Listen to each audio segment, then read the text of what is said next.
Hey, I'm Garrett. And I'm Daniel. And this is Modern Gaze. On today's episode, we're going to be talking about if you could be friends with your ex.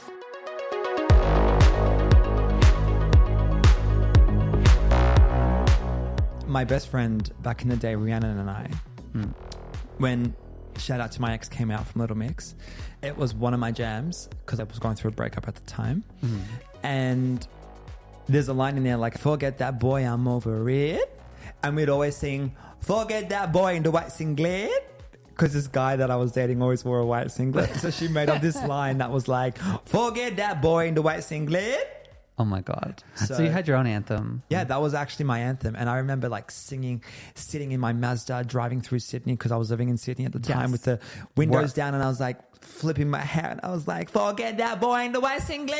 Living your best life, girl. Yeah, living a life. Thinking back about those young breakups, you know, and going through them and feeling empowered. Like, no, bitch, I got this. I am going to show you how amazing I am. Yeah, And I fucking flew from Sydney to Melbourne and I rocked up to this guy's doorstep while we were dating to show him that I wanted to be with him. no. Yeah, that was what I did for love. Well, I mean, people do crazy things for love. My very first boyfriend that Okay, I so you're very was young. in love with, right? I was like the puppy boyfriend, probably very annoying. Like, Were you a chihuahua? pretty much a small yappy dog. Babe. And no wonder I got broken up with. Yeah. He broke up with me like literally after we had sex, like within minutes. Oh. Like we're just like, cleaning up basically. Or we had showered before anything else could happen. Is basically like, I'm breaking up with you. Oh, he wanted you to wash the sins away in the shower. Literally. That's why, yeah. He was like, wash it away, darling. And then I was like, what the F? Like, like I was so pissed.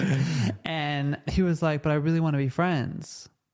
Like, I really just want to be friends. Like, I really value our relationship. Like, and then he started crying. He was like, I really want to be friends with you. And I was like, God. fuck off. I don't want to be friends. He just like ripped my heart out. I was like, the last thing I can think about is being friends with you. Fuck off. Fuck off. When you have an intimate relationship or you really have spent a lot of time with someone, it's really hard to switch gears and be like, oh, let's just be friends. I'm not sure if that really works. At least it doesn't work for me. I agree. I think for me, it doesn't happen straight away.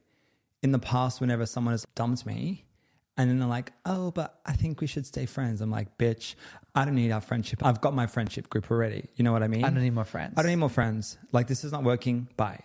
But I think as I get older, I think it's nice to maybe reconnect with people you knew. No. Depending on the situation. Like, depending how it ended or how they treated you during your relationship. There is no way that you're going to just forget that you saw them naked.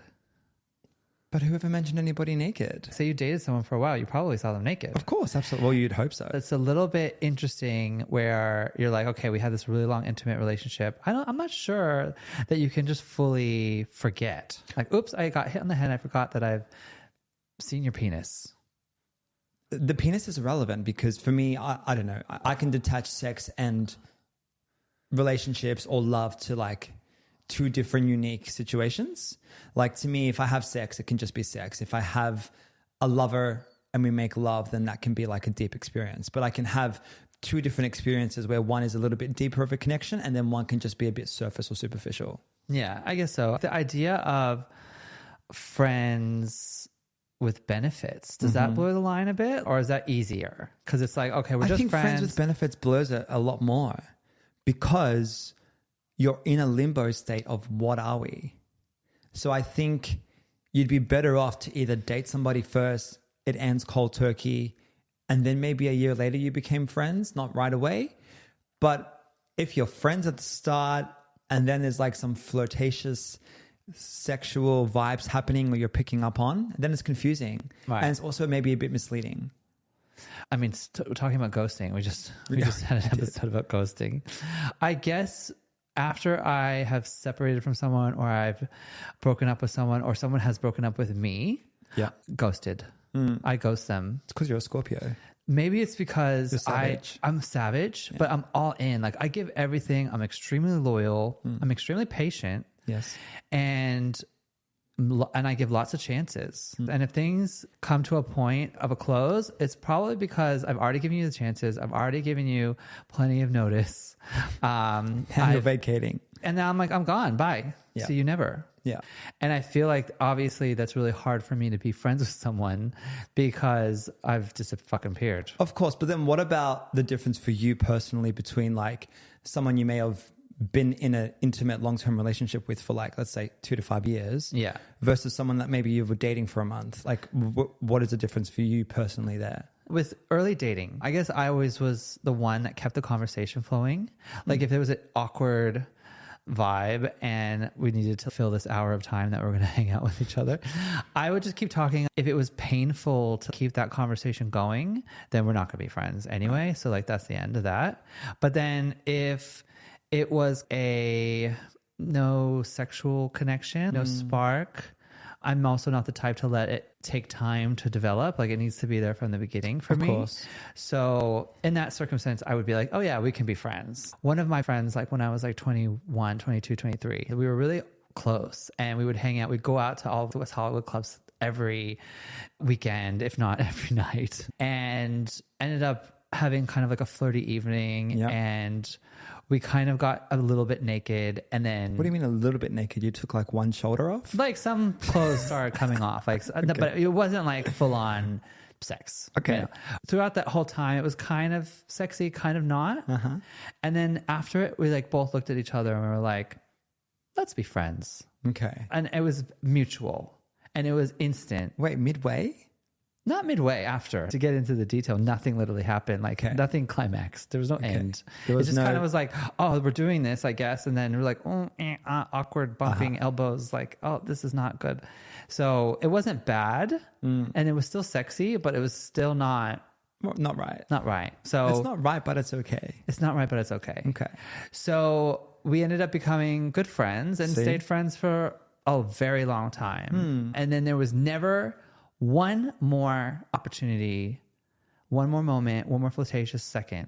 It was gone. It was full friendship. Okay. So I guess that is a one exception for you. For me. If any other case, I wouldn't even pretend to entertain the idea of becoming friends. Yeah. I feel like that's when it opens another can of worms if you're single to be friends with somebody. But I feel after you've dated.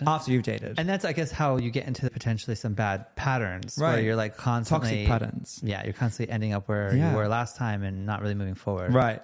But I think now if we were to like, oh yeah, like we went on a couple of dates, let's be friends. I think I would be more open to it now than what I probably was, one, if I was single, or maybe two, if it was 5-7 years ago. I mean, you're bringing this up because we're going out to dinner with someone that you very casually dated.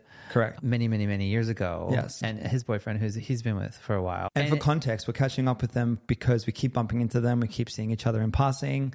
So it's just been kind of like this organic, serendipitous connection that's been reignited in a friendly, fun way. And then it was like, oh, like we should catch up. Let's get dinner. And it's also something that I think maybe some of our friends or some more traditionally thinking people may be like, oh, wait, that's weird. Yeah. But some people might think it's weird. I don't think it's weird for the circumstances that we are in right now. And also he has a boyfriend. So I think it's nice to have gay friends and also friends that understand you and that you can share some experience with, like-minded people. Right. So I think that's something that's also more common in gay relationships and in gay friend circles. And it's likely that your ex is friends with someone's boyfriend's lover's That's a very brother. extended relationship. It's hard to maybe fully ignore the fact that you're going to end up bumping into them again. Thinking about early days, like before we met, do you think that you could have been friends with your ex? Absolutely not. Why? I would say I was very protective and jealous back in the day, if we're going to be honest. And well, that's what this podcast is about. And I think when I really wanted something, I really wanted to commit to it like fully, or it wasn't mine at all. Right. I think at the times when I was maybe dating other guys that I wouldn't have been okay seeing them with somebody else. Right. But now, I'm happy with you. I love you. We have each other. We built an amazing life together.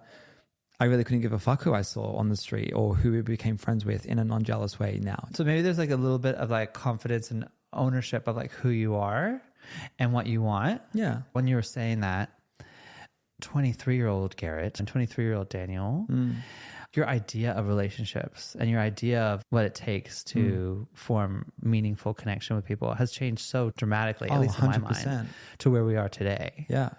And I guess there's more confidence in the sense that the jealousy has really kind of subsided when you really feel like you're in a trusting, we're connected and grounded relationship. Yeah. We have a good communication and we have good trust with one another, and we're very open with we express how we feel and what we're thinking, and we probably tell each other everything that's on our mind. Yeah. So it helps us build that level of trust. But when you're not in a relationship and you're single, the idea of staying friends with your ex could be intimidating to your next partner, right? Correct. Because they might be jealous. They might be questioning that relationship. Yes. There may have been people that I had dated for like a month or 2 months now that were like, oh, let's be friends. And I would say no. Right. Like put you in this list. Bye-bye. Yeah. Like it would be like an amicable hello, goodbye in passing if we saw each other, but I wouldn't like go out of my way to like make effort and stop and engage in a conversation with them. There's not one person in like my ex spectrum that I would go out of my way to reconnect with. I actually have a pretty extreme situation. Okay. That I can share about the complexities of being friends with your ex. Okay. Go. So spill. Yes. So I had a partner, and in the early days of dating, I actually met all of his friends at some drinks at his house. And what was kind of shocking is that one of the women that I met at this dinner was a total bitch to me. Like she was rude. Just trash, very condescending. Weird vibes. She was very intimidating and she was very rude. And I clearly could tell. You rubbed her off the wrong way. I said nothing. I was on my best behavior. I was like trying to win her over. Yeah, you're trying to be nice. But anyway, end of the night, he asked, oh, like, what do you think of my friends? And I was like, oh, they're all great except for this one bitch. And he said nothing about it. And then maybe like a couple months later, we became official. Yeah. We were like properly dating at this point, and he was like, let's go out to dinner. I want this person, and then that woman to come, this girl. And he's like, I have to tell you something. I was like, what? And he was like, oh, well, she actually is my ex. She was? Yeah. I was like, oh, well, that would explain why she was such a bitch. But I also didn't know that he had dated a woman, which was fine. But I was just like, oh, okay, that's really interesting. And it's a dynamic I didn't really understand at the time. And then he's like, but there's more to the story. She transitioned. I dated her when she was a boy. And then I was like, okay. So basically my ex had met someone. Wow. They dated for a while. I think they were together for like a year or two. And then in that process, his ex determined that she identified as a woman and wanted to transition and proceeded to. Do you think that's why they broke up? It was a part of why they broke up. So I think that his ex was still attracted and in love with him. Of course, but that's tough because she might still be in love with him and then they're friends. And I think the validation is that there's truth in that statement because of how she treated you at that party. Correct. She was jealous of you because in her eyes, she still saw the same guy. In his eyes, it's a different person. That's a hard friendship with your ex situation. That's very hard tough. Friendship situation. Very hard to navigate. Complex to navigate. That's complex. I'm sure people are probably navigating it a lot more today. But at the end of the day, she was still kind of just rude. Yeah, of course. And I actually didn't like her as a person. And I was like, bye. You need to not be friends with her anymore. Bye. Yeah. Like, you want to see her on your own? Bye. Sure. Go. But not my vibe. Not your vibe. So they continued their friendship. But that was like complex. That's very complex. Double X situation. Oh, yeah. I also find that whenever you're dating somebody and you want to break up lightly, it's so easy to just friend zone and just be like, look, this isn't working. I think let's be friends. It's just an easy way out. It's kind of a cop out. But most people say that when they really don't even want to be friends either. Right. Then they'll say that and then they ghost you. Bye. Yeah. So we're back to the ghosting again. But like, I think it's an easy way out for a lot of people as well to let somebody down easily. I think the reason why I had so much judgment towards it as well at like my early 20s was because I found that it was a repeated pattern whenever I got dumped or broken up with, that people would just always say, I think we're better off as friends. And I think it was a trigger. It became a trigger for me to like hear that statement over and over again after every breakup, because I got so frustrated with it, because I was like, bitch, I don't need friends. I have my friend circle. And I found that I kept getting friend zoned, but it was good because it also led me to go to a place of being in solitude and just kind of reevaluating those relationships and who I was in those relationships and why they didn't work. Right. Did you end up being friends with these people? Did they want to be friends with you? One of them in particular, I had deep feelings for and I was falling for them. And we tried to catch up once because I was like, okay, let's try and do this friend thing.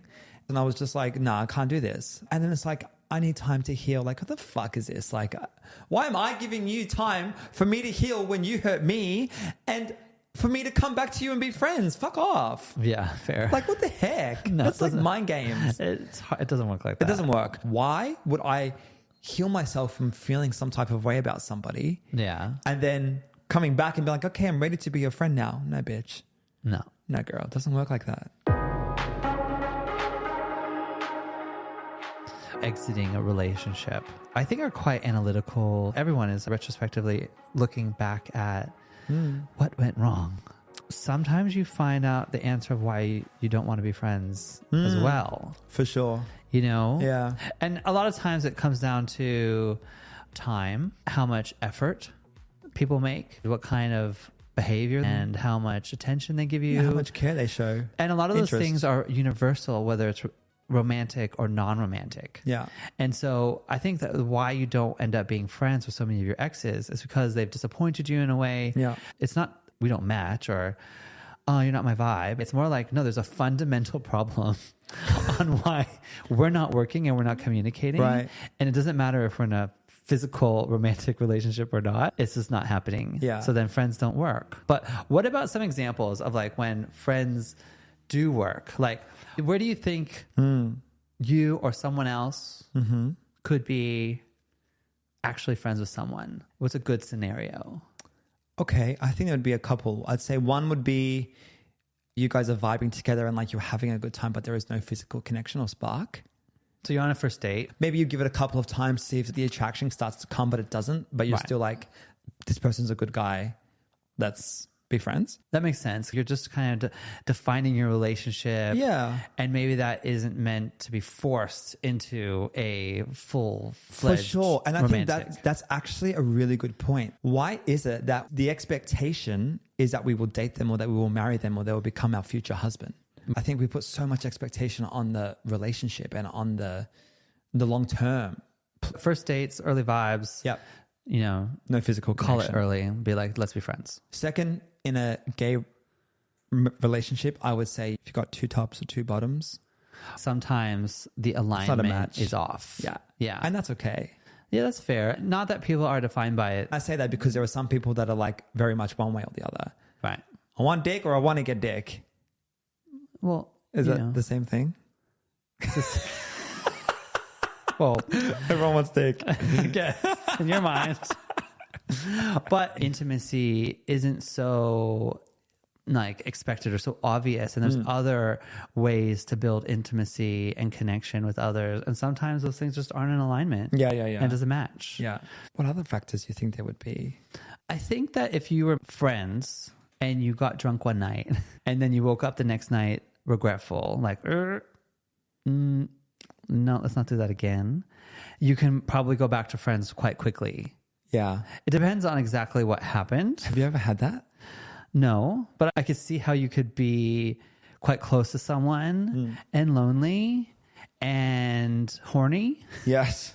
And then, well, let's just give it a go. I think there are some people that will accept the friend zone or the friend arrangement after dating in hope that, oh, if I stay friends with this person and they're still in my life, I can prove to them why this can work. The person breaking up with them might say, let's be friends. But the person that's getting broken up with might be like, wow, okay, this is my chance to still win them over. Right. They see it as opportunity in hope, and bless isn't that them. like, I mean, that's sad. It's sad. I said bless them, bless. But you like definitely shouldn't do that. No, because, you shouldn't do that. It hurts you more than, and it hurts everyone involved, And but your it hurts you the self-worth most. is worth way more than accepting 100%. that. Like, don't settle. No. And don't accept circumstances that just aren't what you want. And also, you don't need to prove yourself to anybody. Like, you are amazing, you are authentic, you are beautiful, you deserve someone that will love you. Every single person has been friend zoned. And so you're definitely not alone and you're definitely worthy. Everything happens for a reason. Life is beautiful. It will lead you to the path that you are meant to go on. Trust the process. Trust the process, and what is meant for you will always come to you. Yeah. I mean, I was so sad and I was always trying to figure out what happened and like, why is this happening to me? But it led me to the most beautiful path of moving to Los Angeles, living my best life and meeting you. There you go. So what are some extreme situations where you would consider being friends with your ex? Like if you had a dog, like maybe you got a dog together and now you need to co-parent that dog. Right. Co-dog parent. Co-dog. You both have to pick up the dog shit. How, like you have to navigate that. And then what happens when you get new partners and then they have to also go pick up your dog from your exes because you're out of town. Right. That's quite complicated, I think. What would your shout out to your ex be? Mine would be grow from love. I hope you have found what you're looking for. I would say I have stalked you and seen you have not found what you are looking for. No, that's one thing I guess I'm really good at. Like, I never look back. I really don't. Like, I literally just cut a bitch off and block. Block. Yeah, I would definitely say Consuelas, os amigas, por favor. What? Isn't that what she says in Bridesmaids in the speech? Consuelas. Ay, Dios míos. But no, really, I hope you're doing well. Any other final closing statements to anyone that you dated? Any shout outs? Shout outs to my ex. I'm doing so much better now, bitch. Shout out to your ex for giving him to me. Thank you. Thanks to your exes, we found each other. Yes. So, I mean, to be honest, shout out to all of our exes. They basically upgraded us, molded us, pissed us off, made us learn things. Bye, bitches. See you never. And say, forget that boy in the white sing with.